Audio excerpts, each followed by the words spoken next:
You can actually see through.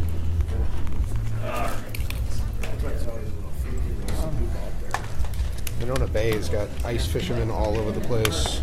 I'm always amazed late in the spring when you'll see standing water and you'll still see some guy floating out there on some ice with a shanty. Thinking, boy, that's living dangerously. All right, well, I'll go first. I'm going to give the secretary set. I'll say something first, and you All right, get sure. the first question, right?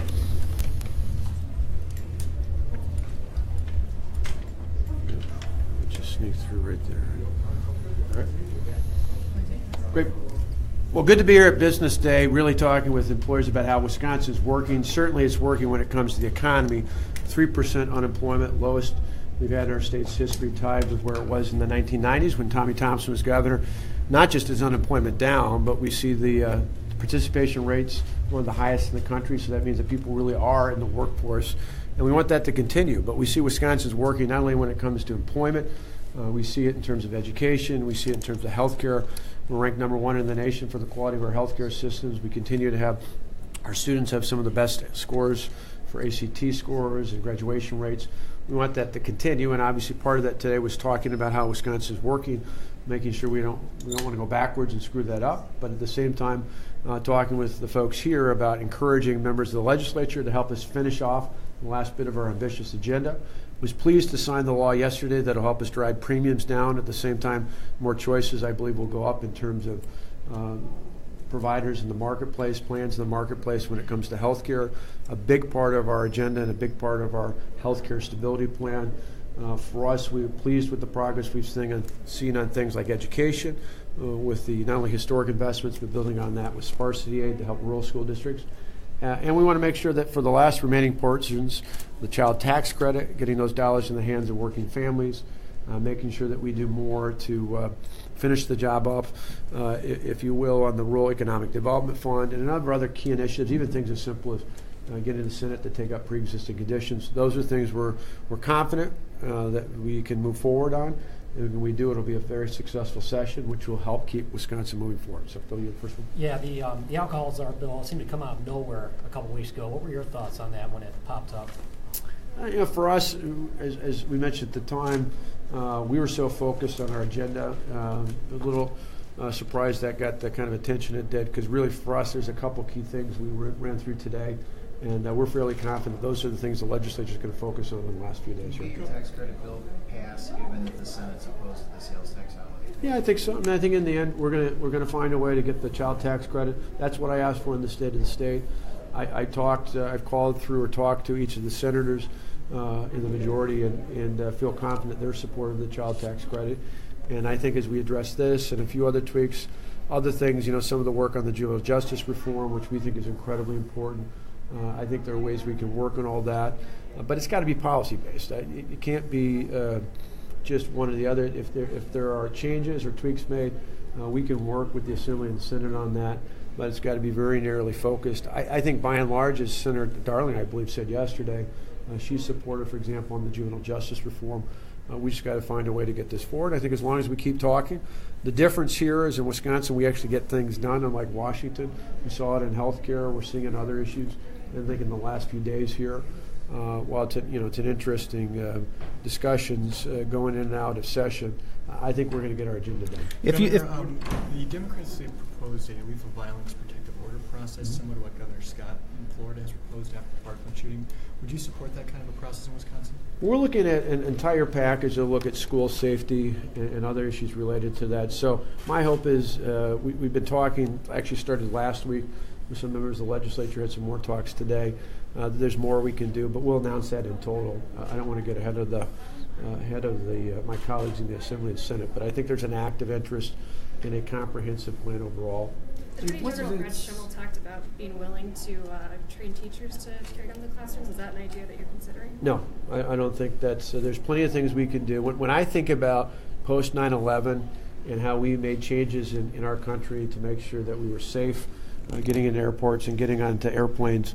I think the most critical things for us there was making sure that that people who would cause harm at that point to people using transportation were blocked from getting in there. And I think most of us certainly feel very safe today, years after all that. I think we need to have that same approach when it comes to schools, looking at making sure that no child, no student, no teacher, no parent should ever have to be afraid of being threatened, whether it's from a firearm. We saw yesterday there was another story about yet another bomb threat.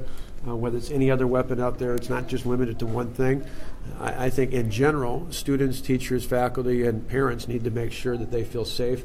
And so for us, what we'll look at is the whole package, but I think having talked to teachers, most teachers aren't interested in that. We want something that's going to help school districts across the board, and so those are the things we're focused on, which we'll lay out. What's your solution for finding money for transportation? The Legislative Bureau find quite a big gap that's going to happen over the next decade if most of the transportation funds goes to Foxconn. What's your response to that, and also how are you going to raise that money? Well, there's no direct funds going to Foxconn, so let's be clear about that. There are some infrastructure projects in southeastern Wisconsin, and again, you can, if you're a lawmaker, you can ask a question that is phrased in a way that goes out to the benefit of what you want to have answered.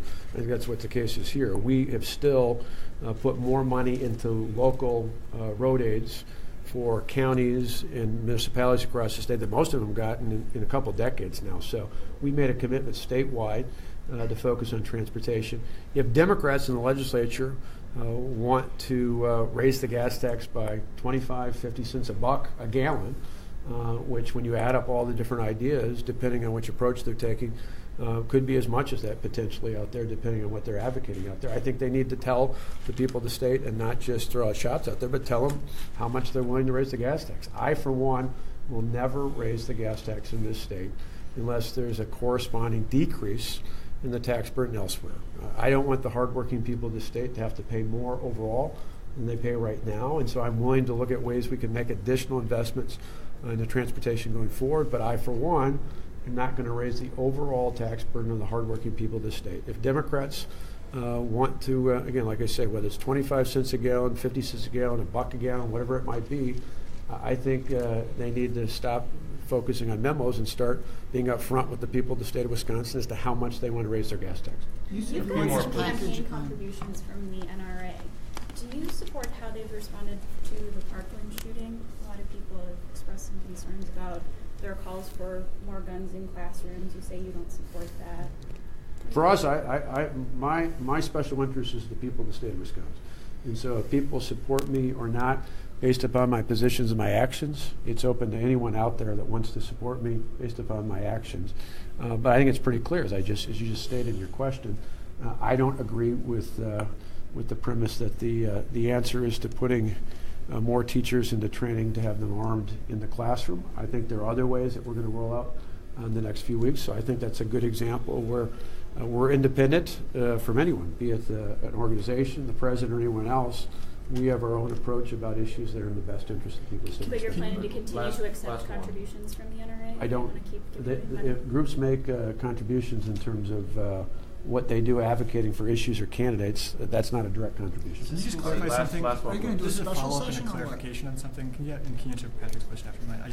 You're saying you're going to be proposing something on gun violence and protection of School students. safety. School safety. But the assembly is out. Are you going to order them to come back in? I just want to clarify that. We're talking about that right now. That's just something a number of members in both the Assembly and Senate have said their interest in things out there. For us, we're ways off from what that is. Obviously, they're not in right now, so part of that would be that we need to have agreement from the Assembly and the Senate and me as to what we're doing, which is why we're carefully crafting things to address this issue. We're not just running out for the sake of politics or PR to discuss something. We're actually putting together meaningful reforms that we think will help ensure the safety of students, teachers, faculty, and parents in our schools across the state. And obviously we're talking to school officials and law enforcement and others to make sure that what we potentially are able to agree on is something that will be substantive. Patrick? Do you think you should raise the age for buying an AR-15 from 18 to 21? again, as I said, we're going to look at a comprehensive package. So if I'm doing a comprehensive package where I need buy-in from everybody, if I start talking about every one of those items, it makes it unlikely to be a comprehensive package. So we'll address everything when it comes to school safety all at one time in a package we're working on with the Assembly and the Senate. All right, thank you, Great, everybody. thank you. Appreciate Thank it. you, Governor. Thanks. Thanks, guys. We're going to get Judge Skrenik, so anyone who wants to stick around for that, I'll go grab him for you.